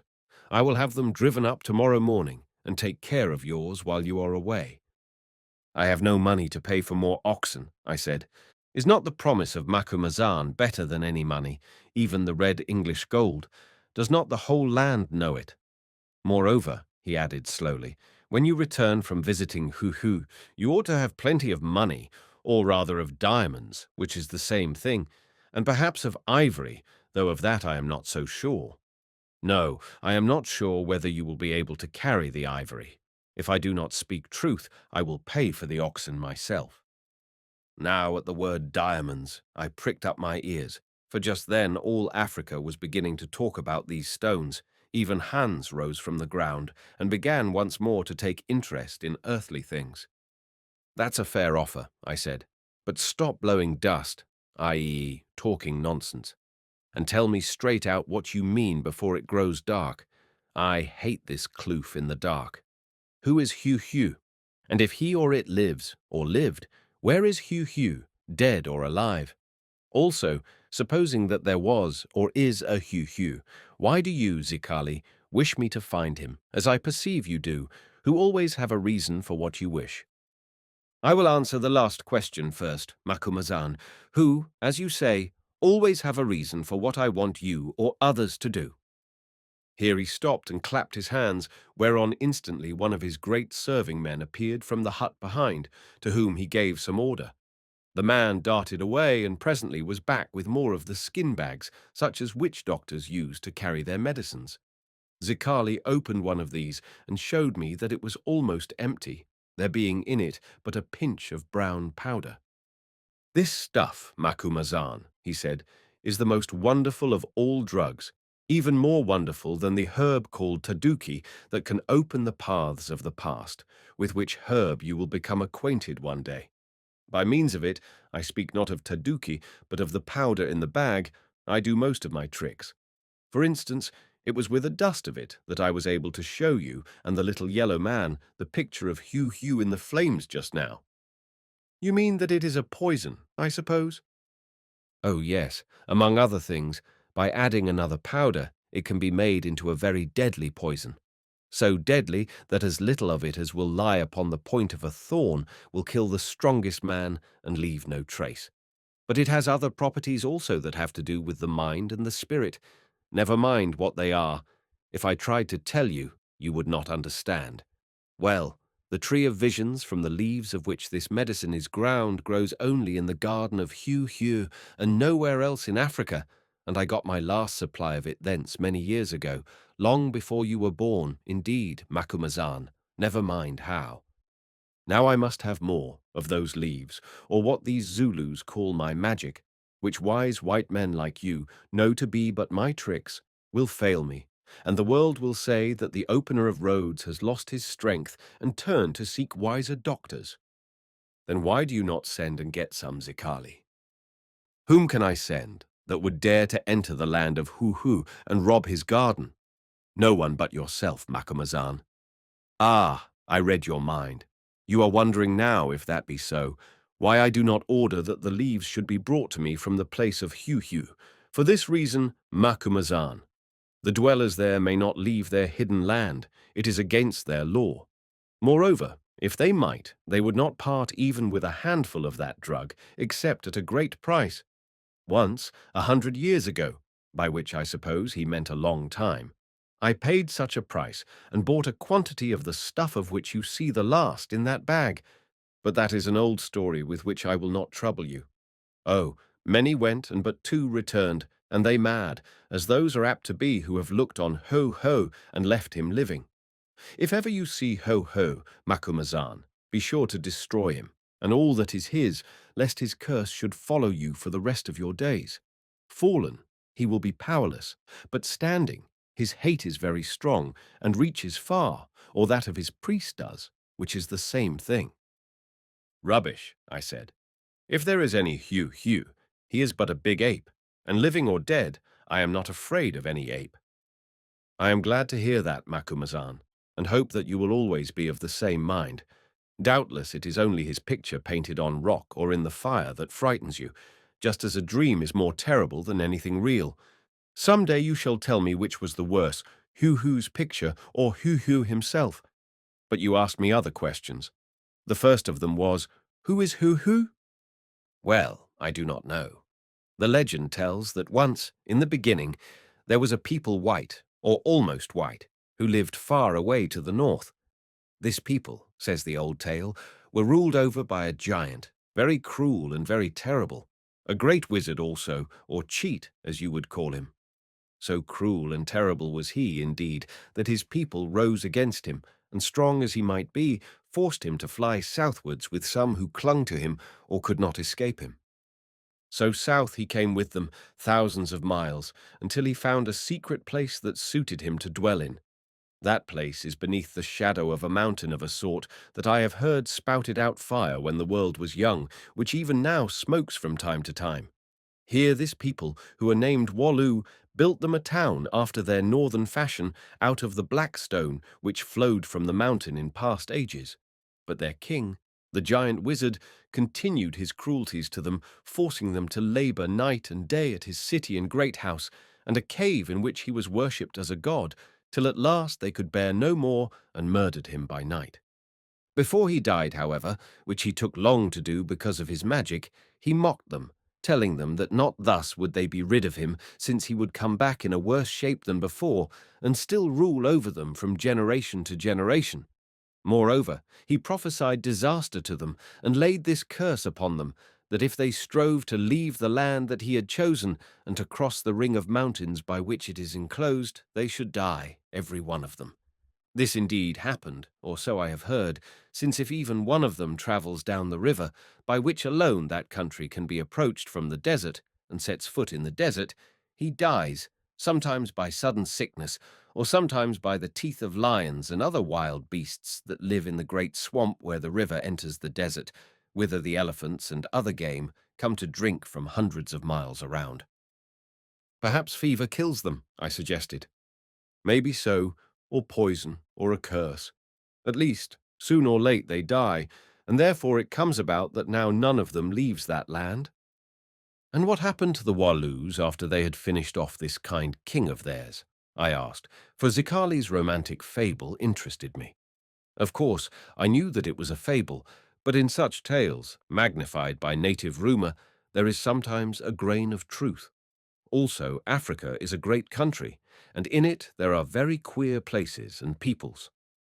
Something very bad happened, Macumazahn, for scarcely was their king dead, when the mountain began to belch out fire and hot ashes, which killed many of them and caused the rest to fly in boats across the lake that makes an island of the mountain, to the forest lands that lie around. There they live to this day upon the banks of the river which flows through the forest, the same that passes through the gorge of the mountains into the swamp, and there loses itself in the desert sands.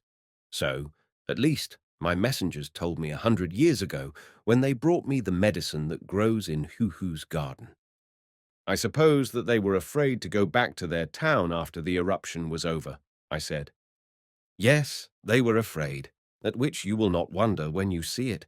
For when the mountain blew up, the gases killed very many of them, and what is more, turned them to stone.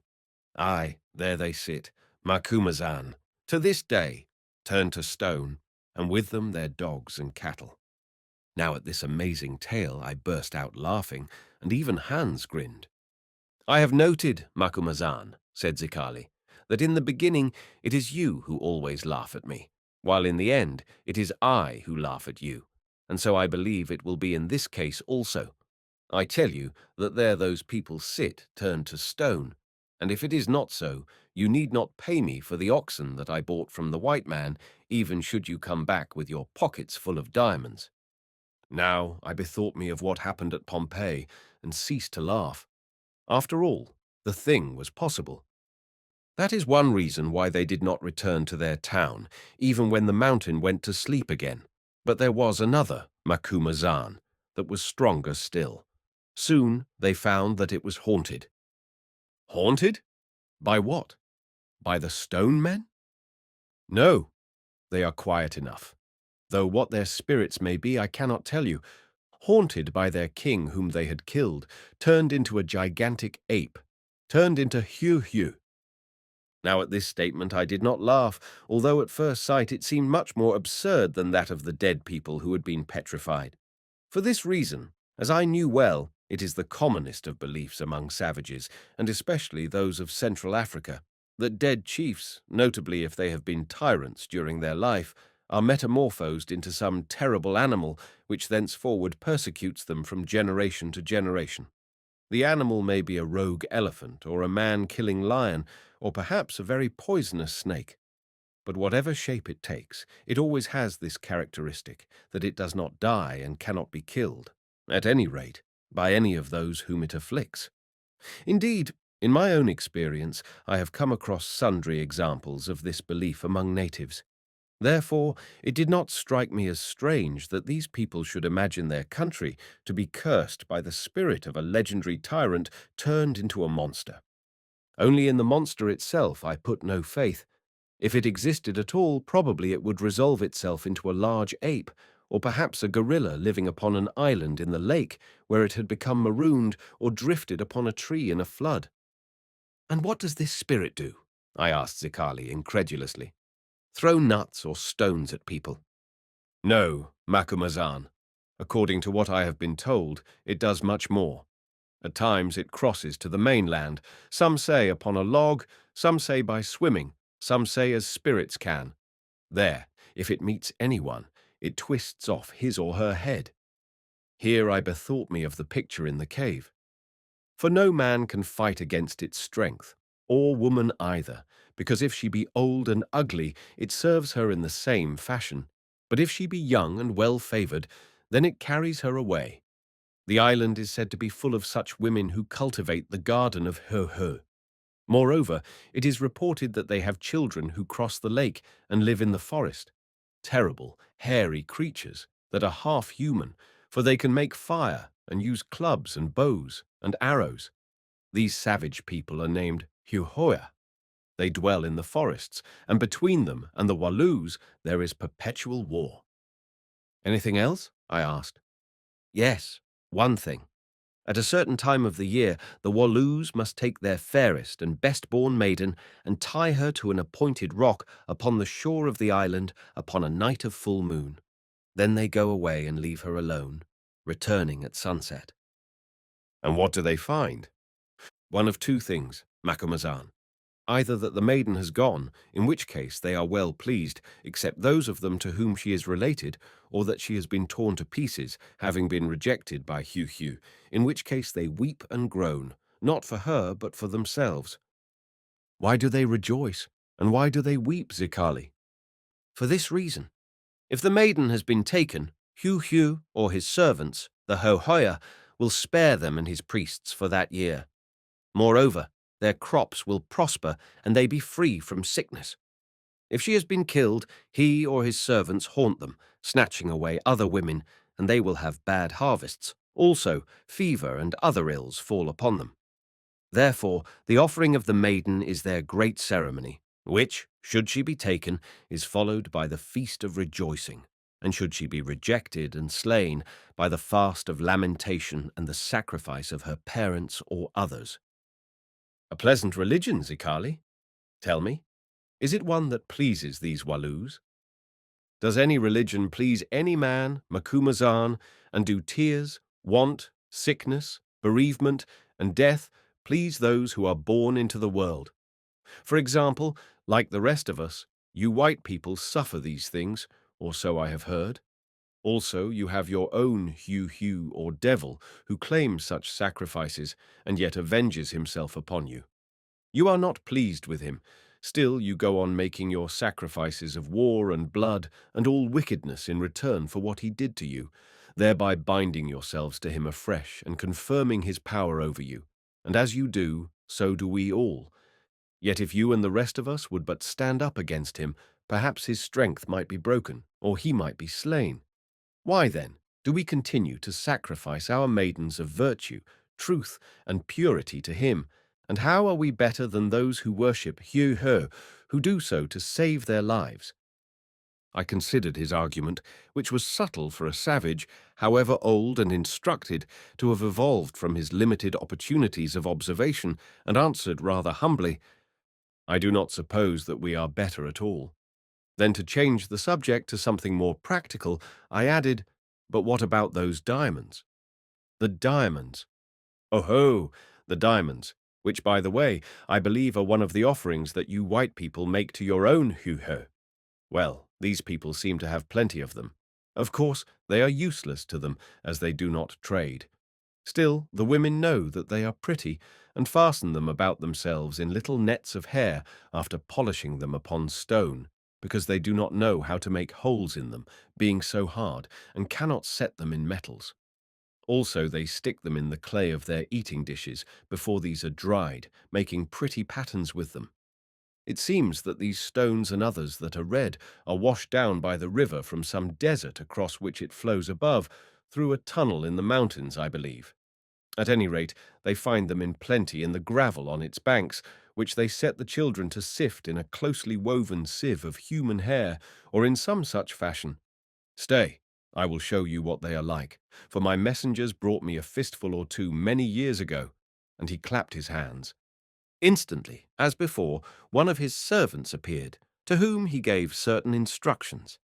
The man went, and presently returned with a little packet of ancient wrinkled skin that looked like a bit of an old glove. This he untied and gave to me. Within were a quantity of small stones that looked and felt like diamonds. Very good diamonds, as I judged from their colour, though none of them were large. Also among them was a sprinkling of other stones that might have been rubies, though of this I could not be sure. At a guess, I should have estimated the value of the parcel at £200 or £300. When I had examined them, I offered them back to Zicali, but he waved his hand and said, "Keep them, Macumazahn, keep them. They are no good to me, and when you come to the land of Heu Heu, compare them with those you will find there, just to show yourself that in this matter I do not lie." "When I come to the land of Heu Heu," I exclaimed indignantly, "where, then, is this land, and how am I to reach it?" "That I propose to tell you tomorrow, Macumazahn, not tonight, since it would be useless to waste time and breath upon the business until I know two things.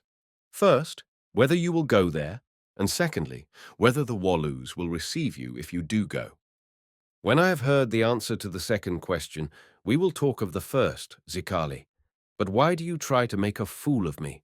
These Walloos and the savage Heu Heuers with whom they fight, I understand, dwell far away. How, then, can you have the answer by tomorrow?"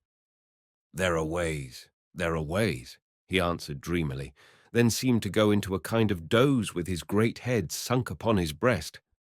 I stared at him for a while, till growing weary of the occupation, I looked about me and noted that of a sudden it was growing dusk. Whilst I did so, I began to hear screechings in the air, sharp, thin screechings, such as are made by rats. "Look, boss," whispered Hans in a frightened voice. "His spirit's come," and he pointed upwards. I did look, and far above, as though they were descending from the sky, saw some wide-winged, flittering shapes, three of them. They descended in circles very swiftly, and I perceived that they were bats, enormous and evil-looking bats. Now they were wheeling about us so closely that twice their outstretched wings touched my face, sending a horrid thrill through me. And each time that a creature passed, it screeched in my ear, setting my teeth on edge. Hans tried to beat away one of them from investigating him, whereon it clung to his hand and bit his finger, or so I judged from the yell he gave, after which he dragged his hat down over his head and plunged his hands into his pockets. Then the bats concentrated their attention upon Zicali. Round and round him they went in a dizzy whirl, which grew closer and closer, till at last two of them settled on his shoulders just by his ears, and began to twitter in them, while the third hung itself onto his chin and thrust its hideous head against his lips. At this point in the proceedings, Zicali seemed to wake up, for his eyes opened and grew bright. Also with his skinny hands he stroked the bats upon his shoulders as though they were pet birds. More, he seemed to speak with the creature that hung to his chin, talking in a language which I could not understand, while it twittered back the answers in its slate pencil notes. Then suddenly he waved his arms, and all three of them took flight again, wheeling outwards and upwards, till presently they vanished in the gloom. "I tame bats, and these are quite fond of me," he said by way of explanation, then added, "Come back tomorrow morning, Macumazahn, and perhaps I shall be able to tell you whether the Walloos wish for a visit from you, and if so, to show you a road to their country." So we went, glad enough to get away, since the opener of roads, with his peculiar talk and manifestations, as I believe they call them in spiritualistic circles, was a person who soon got upon one's nerves, especially at nightfall. As we stumbled down that hateful gorge in the gloom, Hans asked, "What were those things that hung to Zicali's shoulders and chin?" "Bats, very large bats. What else?" I answered. I think a great deal else, Baas. I think that they are his familiars, whom he is sending to those Walloos, just as he said. Do you believe in the Walloos and the Heu Heu, then, Hans? I don't. Yes, I do, Baas. And what is more, I believe that we shall visit them, because Zikali means that we should, and who is there that can fight against the will of the opener of roads?